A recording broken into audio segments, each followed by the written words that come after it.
తిరుమల తిరుపతి దేవస్థానంలో హిందూ ధర్మ ప్రచార పరిషత్ ఆధ్వర్యంలో రూపొందించిన నూతన కార్యక్రమాల బ్రోచర్ను టీటీడీ చైర్మన్ శ్రీ బిఆర్ నాయుడు ఆవిష్కరించారు. టీటీడీ ఈవో శ్రీ జె శ్యామలారావు పలువురు టీటీడీ బోర్డు సభ్యులతో కలిసి మంగళవారం అన్నమయ్య భవన్లోని సమావేశ మందిరంలో చైర్మన్ ఆవిష్కరించారు.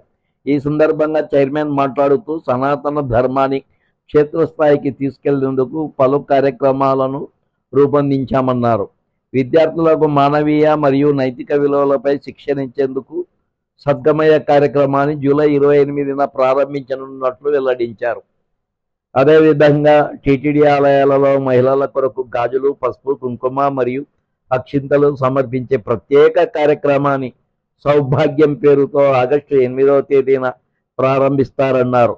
వీటితో పాటు అక్టోబర్ 2వ తేదీన మన వారసత్వం, ఆగస్టు 15వ తేదీన సన్మార్గం, ఆగస్టు 31న హరికథా వైభవం, అక్టోబర్ 2న అక్షర గోవిందం, డిసెంబర్ 1న భగవద్గీత అనుష్ఠానం బోధన, 2026 ఏడాది వేసవి సెలవులలో 16 సంవత్సరాల వయస్సులోపు పిల్లలకు సంప్రదాయ భజనపై భజే శ్రీనివాసం సంప్రదాయ భజన శిక్షణ కార్యక్రమాన్ని చేపడతామన్నారు. వీటితో పాటు వన నిధి, గిరిజనార్థం లాంటి కార్యక్రమాలను రూపొందించినట్లు చైర్మన్ తెలిపారు.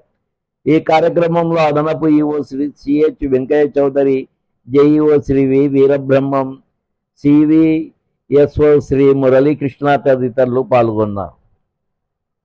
ఇది టీటీడీ ముఖ్య ప్రజా సంబంధాల అధికారిచే ఒక ప్రకటన ద్వారా విడుదల చేయబడినది. ఈ వీడియో నచ్చితే లైక్ చేయగలరు, షేర్ చేయగలరు, సబ్స్క్రైబ్ చేసుకోగలరు. ఓం నమో వెంకటేశాయ.